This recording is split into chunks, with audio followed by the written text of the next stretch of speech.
जब रूस पड़ोसी देश यूक्रेन पर हमला कर चुका है और दोनों के बीच युद्ध हफ्ते भर के बाद भी जारी है, तब भारत अपने पड़ोसी चीन को लेकर काफी सतर्कता बरत रहा है। इसी सतर्कता की बदौलत चीन अति आक्रमणकारी मंसूबे पूरे नहीं हो रहे और वह भी फूंक फूंक कर कदम बढ़ाने पर मजबूर है।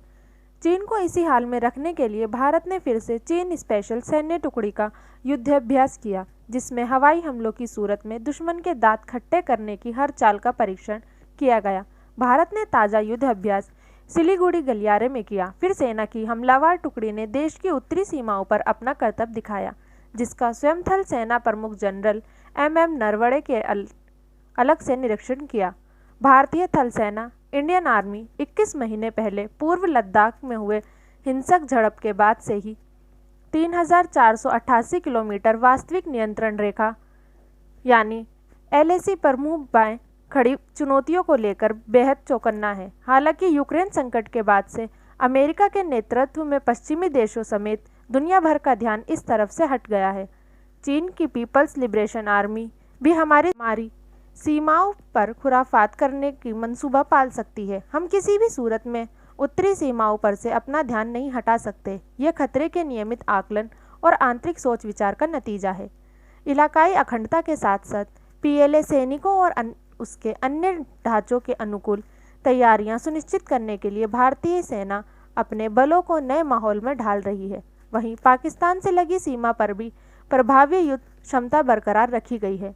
आर्मी चीफ जनरल नरवणे ने मथुरा की एक स्ट्राइक कॉर्प्स के रोल और ऑपरेशनल प्लान्स का आकलन किया। इस कॉर्प्स में भारी मात्रा में हथियारों से लैस करीब 70,000 सैनिक हैं। कॉर्प्स पहले पाकिस्तान से लगी पश्चिमी सीमा पर तैनात था, जिसे काफ़ी ऊंची पहाड़ियों पर युद्ध से परागत बनाकर LAC पर तैनाती के लिए तैयार कर दिया गया है। आर्मी ऑफिसर ने बताया, यह खतरों के नियमित आकलन और आंतरिक सोच विचार का नतीजा है। भारतीय सेना रणनीतिक रूप से संवेदनशील सिलीगुड़ी कॉरिडोर को भी खतरों से मुक्त बनाने की दिशा में तेजी से काम कर रही है।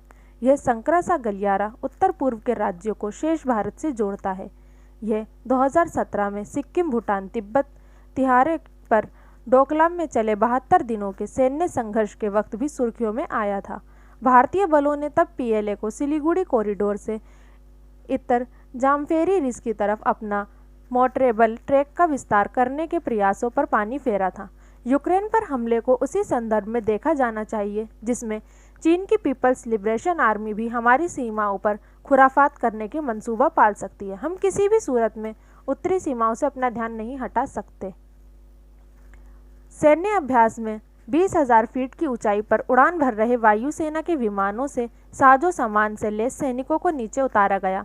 इन सैनिकों ने जमीन पर कदम रखते ही निगरानी प्रणाली स्थापित कर ली ताकि दुश्मनों के चयनित ठिकानों पर बिल्कुल सटीक निशाना साधा जा सके।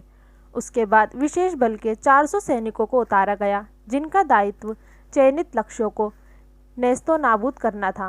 बहरहाल मथुरा बेस्ड 1 कॉर्प्स LAC और LAC के उत्तरी सेक्टर की तरफ बढ़ा तो पश्चिम बंगाल के पानागढ़ बेस्ड 17 कॉर्प्स सिक्किम के सामने चुम्बी घाटी समेत पूरे पूर्वी सेक्टर में दुश्मन पर काल बनकर बरपने को तैयार हैं।